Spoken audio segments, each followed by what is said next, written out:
Mike Radich here, and I'm now joined on the phone by MMA Veteran Jesse Juarez. Jesse, how are you? Hey, I'm doing good. What's going on, Mike? Nothing much. Jesse, you got a fight coming up March 30th at EFW, the Untamed 2. How's training been going for the fight? Training's going great, man. I couldn't be more happier than I am today. Just really training smart for this fight. Not training too hard. As if you're familiar with the body shop, I mean, there's no going half-assed there. It's always going hard with Antonio McKee. And he's always been known for that. Has training had to change a little bit because your original opponent, Joaquin Spirit Wolf, had to pull out, and now you're fighting Leandro Silva? You know what? It's not so much because Leandro is more of a defensive fighter. He likes to do a lot of counter punching, and Spirit Wolf's more of a pressure fighter. And I'm pretty sure Joaquin realized that he wasn't going to be able to take me down. So, we're going to keep it standing. Either way, it was going to be a tough fight. I wasn't looking for anything easy. So I'm saying both fighters are tough, and I got to train like it's a no-lose situation. I got to win. I'm kind of disappointed that fight between you and Spirit Wolf isn't going on, because I think that would have been a very exciting fight. You guys both bring it. You're both exciting to watch. Are you disappointed that fight isn't going on, or does it not really matter to you?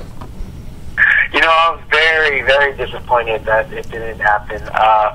Joaquin, we have a little history going back.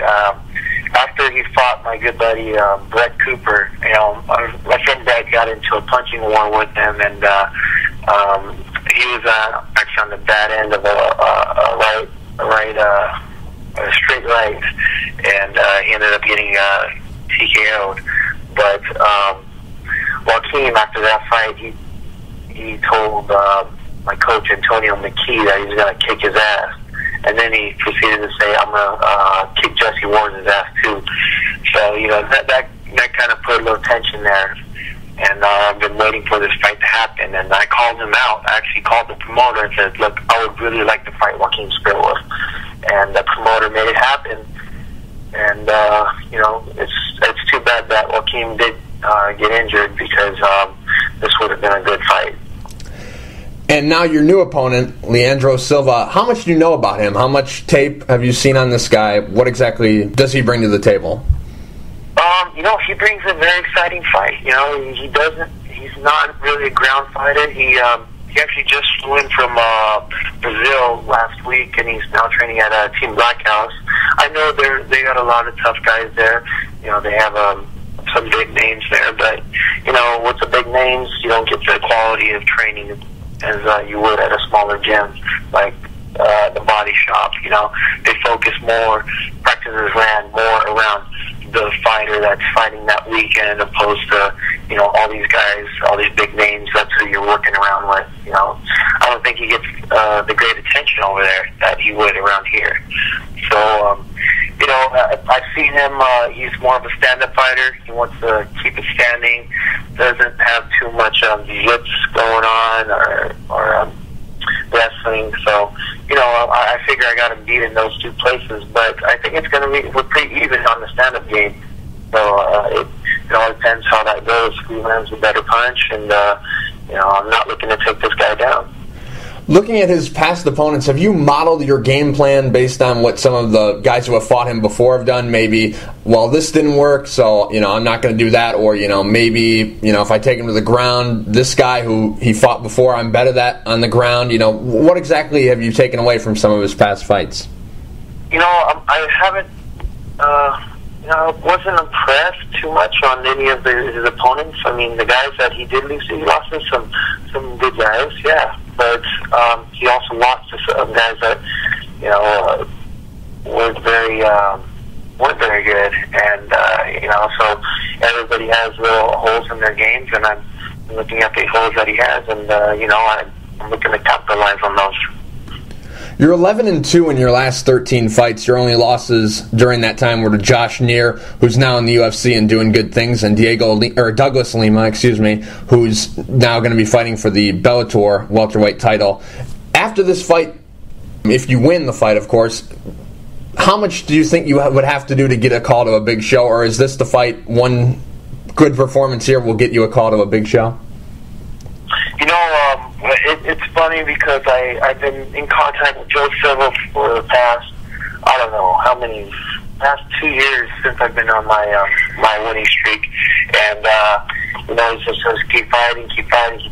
So I'm not really focused on any of that. I'm taking it one fight at a time. Whatever I get, that's great. I'll get another fight here, I'll get another fight there, but I'm not really focused on, I can't wait to get in the UFC, I can't wait to fight for Strikeforce, because I don't want to get my hopes up anymore, and they just get crashed by one person saying, no, I don't like the way you fight, or no, I don't like this, I don't like that. I'm going to fight the way I fight, and I'm going to try to keep winning. And, if they don't like it, I'm sorry, but I got to make a living. I got a family. I got to take care of business. And it's funny that you brought up those two past fights, because it haunts me in the back of my mind that I'm winning both of those fights and something stupid happens. With the Douglas Lima, if you watch that fight, I was winning the 2.5 rounds until I broke my arm blocking a kick. And Josh Neer, I was on top, bringing the elbows down, and ref calls it, and then we go back standing, and I get punched in the back of the head. Just two mistakes on my part, that could have went the other way around. So, it's the fight game. You got to take your lumps and just come back stronger. And I'm more hungry than I was those 4 fights ago, those 3 fights ago. I'm ready to do this again. You're 3-0 in Bellator. I'm curious, how come we haven't seen you back with them? How come we haven't seen you in a tournament? Did they just never contact you, or was it these 2 losses that you had to those guys affect them bringing you back? What exactly went on with them? It's kind of funny. After my 3-0 Bellator run the first season, they said, okay, we're going to put you in the second season. I was like, sweet. I'm looking forward to that.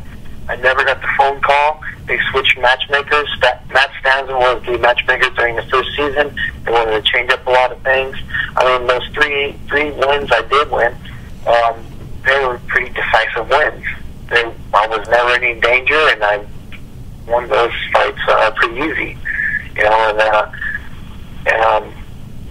they just never gave me the call back. So I was like, I'm not going to wait for them. I'm going to keep fighting and doing what I do. If they should call, would you be interested in going with them, or is it you're just going to keep doing what you're doing and wait it out and then maybe go to the UFC? Is that your plan, or are you really open to anything? I'm really open to any fight. If they want to sign me to a contract, I'm not going to say no. As long as everything sounds good and looks good in the contract, then yeah, I'll do it. But it doesn't matter where I go. Shark Fights or Titan or out in Japan, Judo or wherever, it doesn't matter to me as long as I get my fight and they keep me busy. Now, the fight on March 30th, I'm curious, who's going to be in your corner for that fight? Because your coach, Antonio McKee, is the main event on that show. Who's going to be cornering you? Yeah, I thought about that too. I've been training a lot at the Gracie Academy in Torrance, California, so a good buddy of mine, Jerome Gracie, is going to be one of my cornermen. Very good jiu-jitsu guy, black belts. Who else? I totally forgot who my second was. Man. Well, that's my first right there. So I know that, and pretty much we got a game plan going on already. So I'm pretty sure a couple of my teammates will be cornering me also here at the body shop. You also fought for CFC in Australia. You won that title. Is there a possibility of you going back there? Actually, yes. Luke. I don't want to butcher his last name, but the promoter, Luke, he's thinking about bringing me back there this year. There's a show in April, so we might be going back out there in April. I fought two pretty tough opponents out there. Manuel Rodriguez was the last one I defended my belt to. I'm not saying no in that case. I love traveling, and I love going out there to Australia. So I wouldn't complain about flying back out there. The only thing is you can't fly out there a day before the weigh-ins and acclimate to that time change. So, I'm gonna request to fly out there a couple of days before the weigh-in so I can get down to weight and get my sleep pattern right. Jesse, one of my favorite fights of your career was when you fought Nathan Gunn at MFC 24 and you knocked him out with a head kick in 11 seconds. Was that the best moment of your career to date, considering what was going on? You took the fight on a week's notice, you had to cut 18 pounds in preparation, and you knocked him out in a quick fashion. Is that the best performance of your career to date? Oh, man, how'd you know all that stuff? Actually, I cut it was 30 hours, and I had to cut 18 pounds. And I was like, well, I'm not going to give him any in my purse. So, and you never not want to make weight because that makes you look very unprofessional. Even though I did take it on a week's notice, it was very gratifying just go through that fight and knock him out in that 11 seconds because it kind of showed that I can be a little diverse. I've always done things like this in the gym, but you never really showcase it until you just don't care about what you're doing. You just go out there and fight, and it happened. It was just my reaction. He came straight forward with the 1-2, and just took a step to the outside and threw a kick, and it was there. It was great to see all that work put in and see it happen in the fight. Now the fight, March 30th, how does it go down? How does it finish?